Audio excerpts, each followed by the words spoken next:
예수 그리스도를 믿는 우리는 우리나라의 그 지도자들, 또 우리의 그 이웃들, 이 모든 국가의 지도자들이나 우리 이웃들에게 어떠한 관계를 맺으며 살아야 되는가를 로마서 16장, 1장 16장까지 있는데 13장은 그 말씀을 하고 있어요.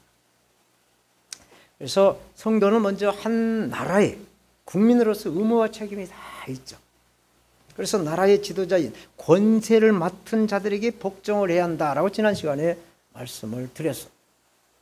국가 지도자들과 관계를 비롯해서 오늘 본문에서는 우리의 이웃과의 관계를 어떻게 맺으며 살아야 하는가를 말씀하고 있어요. 우리가 이 세상을 살다 보면 우연찮게 빚을 질 때가 있을 것이에요. 은행에 가서 담보를 제공하고 빚을 또 받을 수도 있고, 아니면 우리 친척이나 우리 이웃에게 빚을 질 수도 있어요. 빚을 지면 어떻게 해요? 빚을 갚아야 되죠. 빚을 갚지 않으면 그 관계에서 문제가 생겨요. 빚을 지면은 그 빚을 갚는 것이 당연한 도리죠. 요즘 스마트폰이 이제 대중화가 되고 또 이렇게 모든 생활이 다 이렇게 열려 있다라고 봐요. 그렇기 때문에 이 변화의 파도를 타지 못하게 된다면 큰 어려움을 겪어요. 정말 말할 수 없는 그 고통을 겪는 걸 보게 돼요.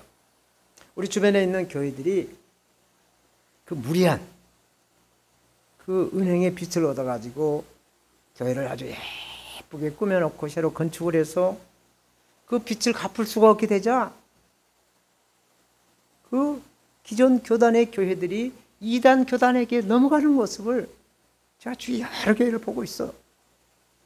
예전에는 인터넷이 발달되지 않았기 때문에 오로지 교회로만 가야 하나님의 말씀, 이 은혜의 말씀을 들을 수가 있었어요. 그런데 요즘은 유튜브를 통해서 또 인터넷 생중계로 하나님의 말씀을 듣는 시대가 되었어요. 그래서 교회 참석하지 않아도 얼마든지 하나님의 말씀, 은혜의 말씀을 들을 수가 있게 되었어요. 녹화처치라고 하는 이 기성교회의 예배당을 벗어난 인터넷 교회가 있어요. 파라처치가 있어요. 이런 교회의 파라다임으로 변화됐어요. 이미. 이것은 교회뿐만이 아니란 것이죠. 우리가 일상생활의 생필품을 사는 대형마트들도 똑같은 이 변화를 겪고 있습니다. 그래서 요즘 대형마트들은 그냥 하향시장, 하향으로 이렇게 영업장을 줄여가면서 이렇게 견디고 있는 걸 보죠. 그러나 인터넷 쇼핑몰 아니면 택배 산업은 어마어마하게 지금 발전을 하고 성장기를 누리고 있어. 이런 변화는 제가 쭉 이렇게 보니까 20년 전 IMF 고난을 겪고 난 뒤에 시작이 되었다라고 봐요. 그리고 지난 코로나 바이러스로 인해서 확실하게 그 답을 보여주었어요. 그동안 저는 그래도 사회적인 경험이 뭐 이것저것 있다 보니까 남들의 눈을 의식하지 않아요. 그래서 이전 교회 그 간판을 그대로 두고 지금 교회를 섬기고 있어요. 그 간판 다시 이렇게 수선하고 다시 새로 그 돈이 없어서가 아니라 그 돈을 가지고 생명을 살리는 곳에 활용하고, 그래서 현관문 안에다가 스티커로 이렇게 셀라 선교 교회라는 이름을 달고 지금 4년째 교회를 섬기고 있어요. 누구 의식을 하지 않죠. 이 안에만 하나님이 계시면 되지 건물 밖에 있는 건 아니다 라는 생각을 갖고 있습니다. 오늘 본문에서도 서로에게 사랑의 빚에는 다른 어떤 빚을 지지 말라라고 말씀하고 있습니다. 사랑의 빚이라는 제목으로 우리를 구원하신 예수 그리스도의 사랑에 대한 그 사랑의 말씀을 한번 나누도록 하겠습니다. 저처럼 사랑하는 자는 율법을 다 이루었다라고 말씀을 하네요. 8절 봅니다. 피차 사랑의 빚 외에는 아무에게든지 아무 빚도 지지 말라. 남을 사랑하는 자는 율법을 다 이루었다라고 말씀하고 있어요. 남을 사랑하는 자는 율법을 다 이루었다. 사랑의 빚 외에는 그 어떤 빚도 지지 말라는 말씀. 예수 그리스도를 믿는 성도들은 빚을 지되 어떠한 빚도 떼어먹어서는 안 된다라는 말씀이에요. 사랑의 빚이란 성도들이 지불해야 될 빚이에요. 그런데 갚을 수 없는 영원한 빚이라는 것이죠. 이 사랑의 빚이. 이 사랑의 빛은 우리의 부모 형제들에게도 받을 수가 있어요. 그러나 우리 성도들에게는 하나님 아버지에게 받은 사랑의 빛을 진 거예요. 죄로 인하여 영원히 멸망받아 죽을 우리를 하나님은 독생자 예수 그리스도를 십자가의 대속의 제물로 내어주시고 우리를 살려내셨어요. 아버지 하나님의 사랑으로 우리를 살려내셨어요. 하나님께 받은 사랑의 빛은 어떠한 값을 매길 수가 없는 영원한 빛이라는 거예요. 그래서 사도 바울은 자신을 빚진 자다, 나는 빚진 자다, 사랑의 빚진 자다 라고 고백을 하면서 사역을 하고 있어요. 바울은 예수님을 믿는 성도들을 잡아다가 옥에 넣기 위해서 이제 예루살렘 온 지역을 다 이제 잡아들이고 이제 다메섹으로 이제 시리아 수도 다메섹으로 가다가 부활하신 예수를 만났어요. 사울아, 사울아, 네가 어찌하여 나를 핍박하느냐? 어찌하여 네가 나를 핍박하느냐? 바울은 부활하신 주님의 음성을 듣고 기절을 해버려요. 성도들을 잡아다가 핍박을 한 바울은 구원하여 주신 하나님의 은혜에 항상 빚진 자로 고백하며 살고 있는 말씀을 하고 있어요. 고린도전서 9장 16절에 내가 복음을 전할지라도 자랑할 것이 하나도 없으면 내가 부득불 할 일임이라. 만일 복음을 전하지 않으면 내게 화가 있을 것이로다 라고 말씀을 하는 거예요. 사랑하는 여러분, 빚은 반드시 갚아야 되죠. 빚은 갚아야 돼요. 우리가 사람들이 지은 빚은 우리가 마음을 갚아야겠다는 게 마음만 먹으면 갚을 수 있어요. 그런데 하나님께 받은 사랑의 빚을 어떻게 갚을 수가 있느냐 이 말씀이에요. 하나님께 진 빚을 어떻게 우리가 갚아야 되는가. 로마서 8장 12절에 이렇게 말씀합니다. 형제들아 우리가 빚진 자로 돼 육신에게 져서 육신대로 살 것이 아니라, 육신에게 져서 육신대로 살 것이 아니라는 것이죠. 주님께 빚진 자는 주님이 가신 그 십자가의 길을 가면서 육신의 욕망을 끊어내야 한다라는 말씀을 하고 있어요. 그리고 오늘 본문 8절에 남을 사랑하는 자는 율법을 다 이루었다라는 말씀이에요. 이렇게 주님께 빚진 자는 우리의 이웃을 사랑하고 예수 그리스도의 복음을 전하면서 하나님 앞에 영광을 돌리는 삶을 살아가야 된다라는 말씀이죠. 하나님의 은혜로 우리는 구원받은 성도지. 우리 목사님이나 성도님, 우리가 다 예수 그리스도를 믿음으로 구원받는 하나님의 자녀요 성도예요. 그래서 하나님의 자녀요 성도는 두 가지 빚을 지고 있다는 얘기예요. 그 하나는 하나님을 사랑해야 하는 빚, 하나님을 사랑하는 빚. 또 하나는 우리 이웃을 사랑해야 할 빚이라는 얘기입니다. 그래서 하나님 사랑과 이웃을 사랑하는 거예요. 오늘 본문에서 말씀한 율법은 10계명이죠.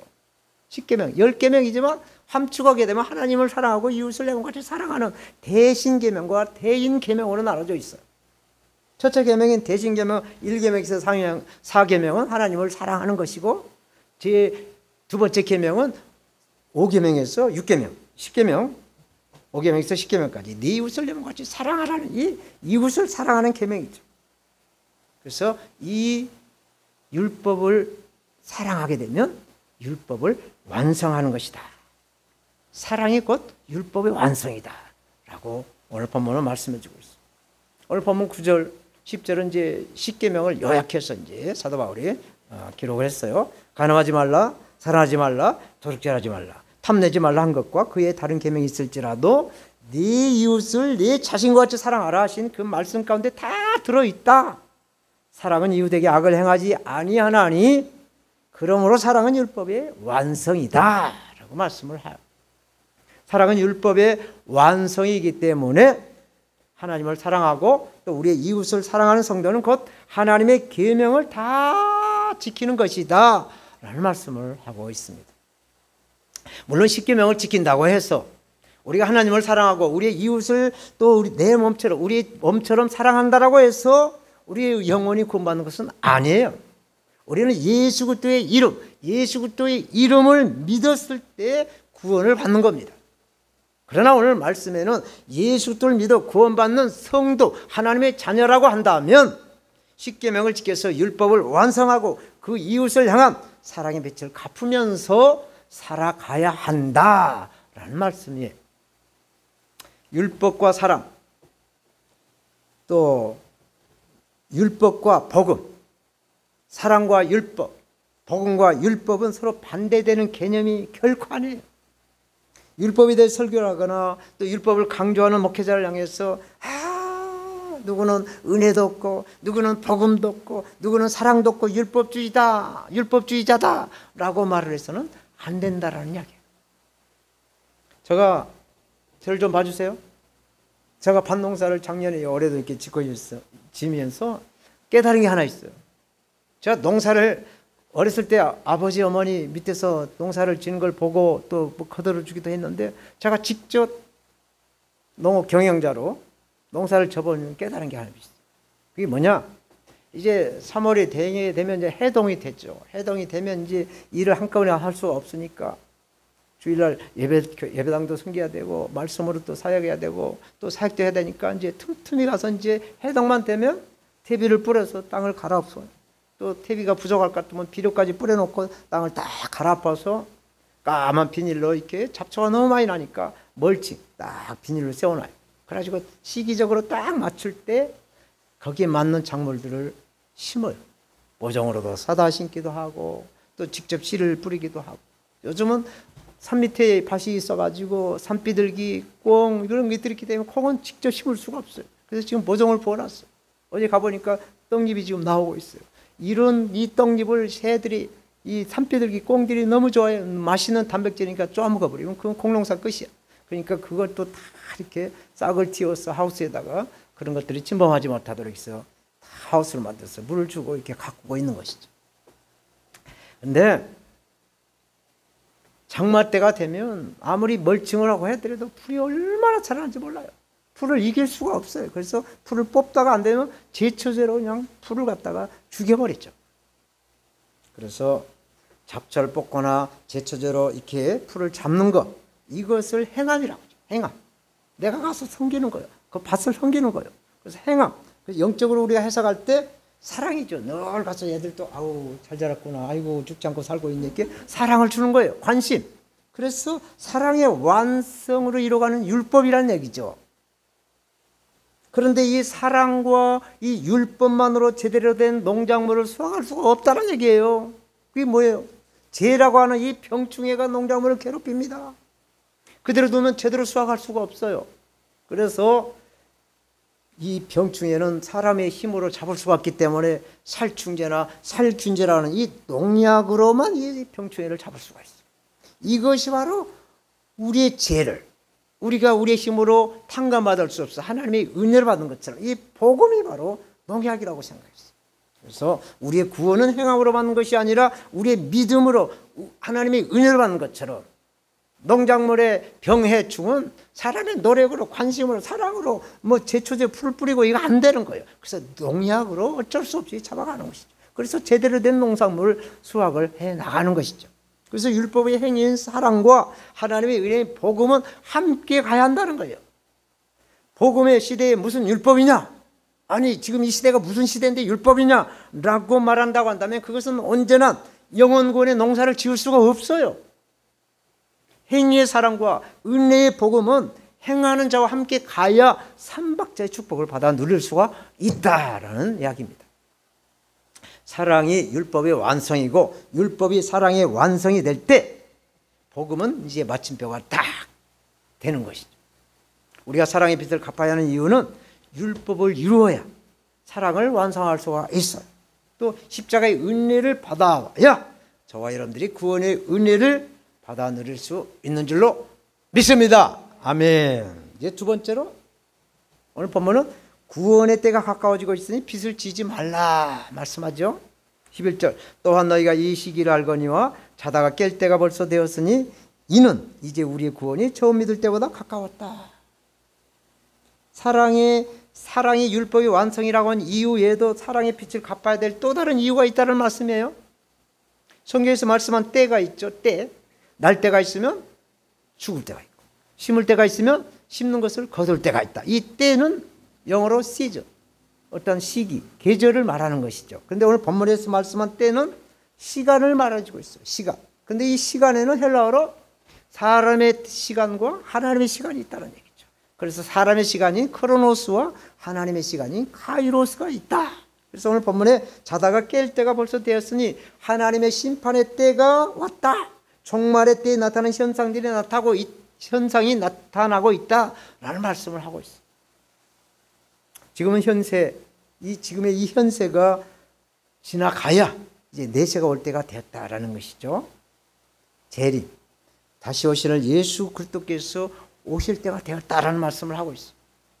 영국의 역사학자인 아놀드 토인비 박사는 우리의 인생은 배를 타고 항해를 하는 것과 똑같다라고 비유를 했어요. 그래서 사람을 세 종류로 분류를 했어요.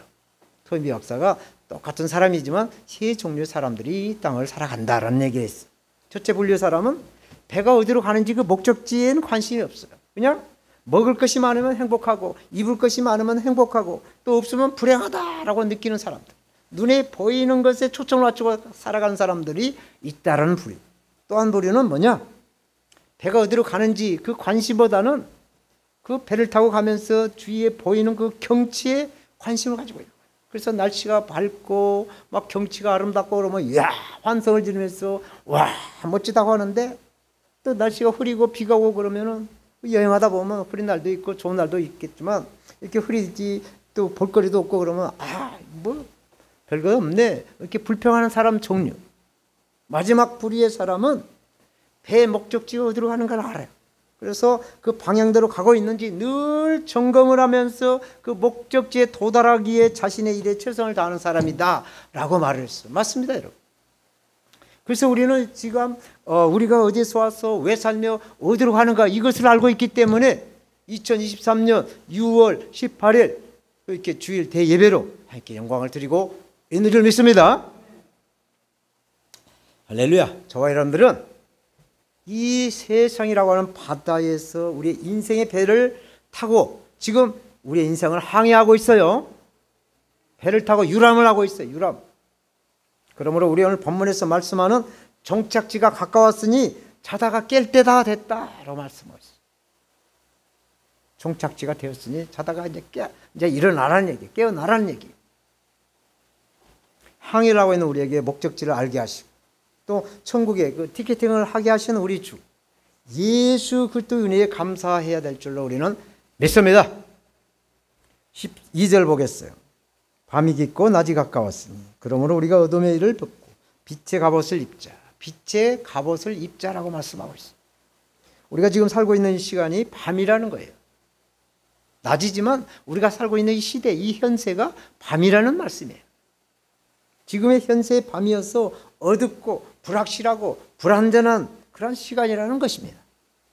그러나 이제 밤의 때가 지나가면 대명천지 밝은 낮이 이제 온다라는 말씀을 하고 있어요. 예수님이 재림할 때가 가까워지고 있다라는 말씀을 하고 있는 것이에요. 처음 예수 그리스도를 믿고 구원받았을 때보다 완전한 구원이 이루어질 날이 가까워지고 있다. 전인 구원이 이루어질 날이 가까워지고 있다라는 말씀이세요. 오늘 본문 사도 바울은 지금 성도의 그 참된 현세의 삶이 참된 삶이 지금 당장 현세에 이루어지는 것이 아니라는 거예요. 내세에 이루어진다라고 말씀하고 있어요. 그래서 우리 인생은 한 번 살다가 끝나는 인생이 아닌 줄로 믿습니다. 그래서 내세를 준비하는 삶으로 우리는 살아가야 되는 거예요. 오늘보다 내일을 더 바라고 소망하는 마음. 이게 내세를 준비하는 삶이라는 얘기죠. 우리는 우리 인생에서 어두운 밤이 우리에게서 지나가고 있어요. 아멘. 우리의 그 모든 힘든 삶의 고난의 늪이 다 벗어져 가고 있는 것입니다. 산 넘어 산이라고 우리나라 정치에도 밤이 이제 지나가고 있어요. 한미 동맹이 이제 굳건해지고 강화가 되니까 중국은 한국의 대사를 동원해 가지고 사사건건 내정 간섭을 하고 있는 걸 보고 있어. 또 야당도 정부와 여당을 함께 싸잡아서 비난하고 있고, 저 북한은 핵무기를 개발해 놓고 이 골리앗처럼 말이죠, 남한을 삼키겠다고 막 엄포를 놓고 협박을 하고 있어요. 그러나 여러분, 밤이 깊어지면 새벽이 가까운 줄로 믿습니다. 전능하신 하나님의 손길은 하나님을 경외하는 하나님의 자녀들에게 안리를 주시고 평화를 주시는 살아계신 우리 아버지 하나님이신 줄로 우리는 믿습니다. 낮이 온다라는 것은 예수 그리스도께서 재림하시는 날이 다가오고 있다라는 말씀입니다. 그 낮을 우리가 어떻게 준비할까요? 무엇으로 그 낯을 준비해야 될까요?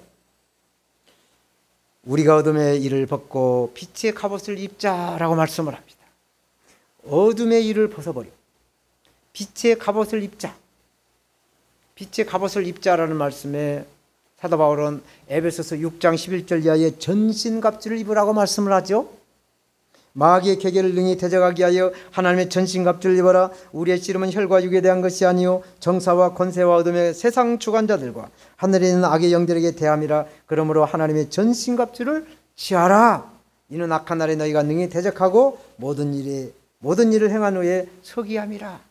그런즉 서서 진리로 너희 허리띠를 띠고 의의 흉배를 붙이고 평안의 복음에 예비한 것으로 신을 신고 모든 것 위에 믿음의 방패를 가지고 이로써 능히 악한 자의 모든 화전을 소멸하고 구원의 투구와 성령의 검 곧 하나님의 말씀을 가지라 말씀하고 있습니다. 우리는 말씀이신 예수 그리스도를 힘입어 지금 이 현세에서 미래를 준비해야 한다라는 말씀인 줄로 믿습니다. 하나님을 사랑하고 또 우리의 이웃을 사랑하는 이것은 성령의 열매이자 성령의 은사예요. 그래서 성령으로 사랑의 미래를 준비해야 한다라는 말씀입니다. 어떻게 준비해야 될까요? 어떻게 우리가 미래를 준비해야 될까요? 오늘 본문 13절 14절을 말씀합니다. 낮에와 같이 단정히 행하고 방탕하거나 술 취하지 말며 음란하거나 호색하지 말며 다투거나 시기하지 말고 오직 주 예수 그리스도를 옷 입고 정욕을 위하여 육신의 일을 도모하지 마라 말씀하고 있습니다. 밝은 태양이 지고 이제 어두운 밤에 되게 되면 마귀는 일을 시작합니다. 마귀의 꼬임을 받은 사람들은 어둠을 틈타서 온갖 못된 짓을 다 하는 거예요. 살인을 하고 도둑질을 하고 또 이렇게 간음, 음란을 저지르는 겁니다. 그러나 예수 그리스도를 믿는 성도는 어두운 밤이 온다 할지라도 빛의 갑옷인 예수 그리스도의 옷을 입어라. 예수 그리스도의 옷을 입게 되면 마귀를 물리칠 수가 있다라는 말씀을 하고 있습니다. 빛의 갑옷을 입으시면 우리가 예수 그리스도의 빛의 갑옷을 입으신다고 한다면 보혜사 성령님이 뜨거운 그 임재가 느껴지는 거예요. 그래서 세상 친구들과 세상적인 모임을 가져도 예수 그리스도의 빛으로 인해서 그 재미가 흥미가 없어져요. 세상의 모든 쾌락들이 사라져가고 있는 거예요. 본문은 세 가지를 말씀하고 있어요. 세 가지를 당부를 합니다. 12절에 어둠의 일을 벗고 빛의 갑옷을 입어라고 말씀합니다. 13절에 낮에와 같이 단정히 행하라고 말씀합니다. 14절에 정욕을 위하여 육신의 일을 도모하지 말라고 말씀하고 있습니다. 이 세 가지의 말씀을 한마디로 요약한다라고 한다면 예수 그리스도의 옷을 입어라. 예수 그리스도의 빛의 옷을 입어라 라는 말씀이 있어요. 예수 그리스도와 동행을 하며 예수 그리스도와 함께 연합하라는 말씀인 줄로 믿습니다. 우리는 보혜사 성령으로 예수 그리스도의 표대를 향해 가시는 믿음의 항해자들이에요. 그래서 이 종착역까지 보혜사 성령으로 믿음을 지키면서 어둠을 물칠 수 있는 하나님의 사람들이 되어야 되는 거예요. 이제 말씀을 맺겠습니다. 물과 불이 싸워요. 창과 방패가 싸우면 누가 이길까요? 물과 불이 싸워. 창과 방패가 싸워. 누가 이겨요? 네.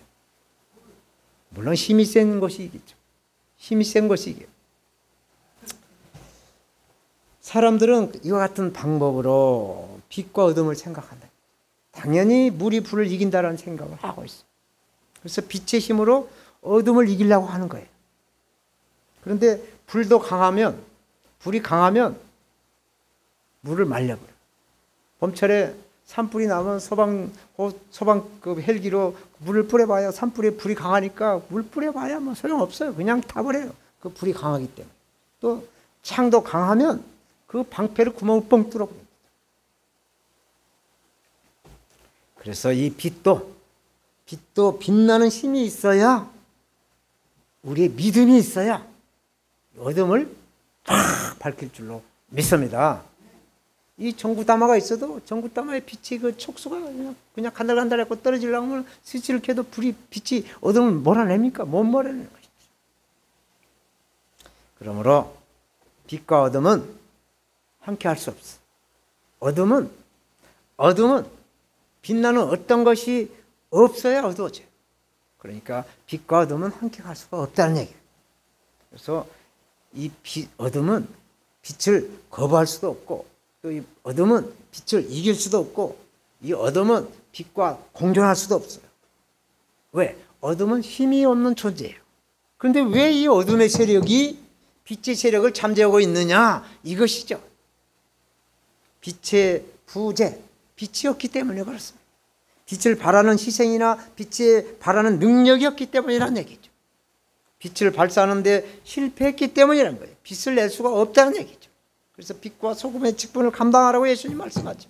그래서 우리는 빛과 소금의 맛을 늘 내기 위해서 성령을 찾고 성령을 구하고 성령을 두드려가면서 성령의 힘으로 맛을 내가고 있는 것이죠. 사랑하는 여러분, 오늘 말씀한 이 빛이라는 말씀을 드렸는데, 이 빛은 우리가 이렇게 머리를 빗을 때 쓰는 빛도 있고 또 어둠을 밝히는 빛도 있어요. 또 내가 필요할 때 뭐 이렇게 구워 쓸 수 있는 그 필요를 채우는 빛도 있는 것이죠. 그래서 오늘 본문은 우리의 필요를 채우는 빛, 사랑의 빛 외에 다른 어떠한 빛도 지지 말라라고 말씀하고 있어요. 사랑의 빛을 갖기 위해서는 우리가 서로 사랑을 해야 한다. 사랑하는 자는 율법을 다 이루어 간다라는 말씀을 본문은 하고 있어요. 종말의 때 사랑의 빛 외에 다른 빛도 어떤 빛도 지지 않기 위해서는 우리가 예수 그리스도의 옷을 입어야 한다는 거죠. 그래서 세상의 빛이신 예수 그리스도와 동행을 해야 이 제약된 세상을 이길 수가 있다라는 말씀을 하고 있어요. 베드로전서, 제가 좋아하는 사도 베드로의 말씀, 베드로전서 4장 8절에 무엇보다도 열심으로 서로 사랑할지니 사랑은 허다한 죄를 덮어버린다 말씀하고 있죠. 사랑은 허다한 어마어마한 죄들도 다 덮어버린다. 뭘로? 사랑으로 덮는다고 말씀을 합니다. 사랑이신 예수도 함께 이 어둠을 이기셨어.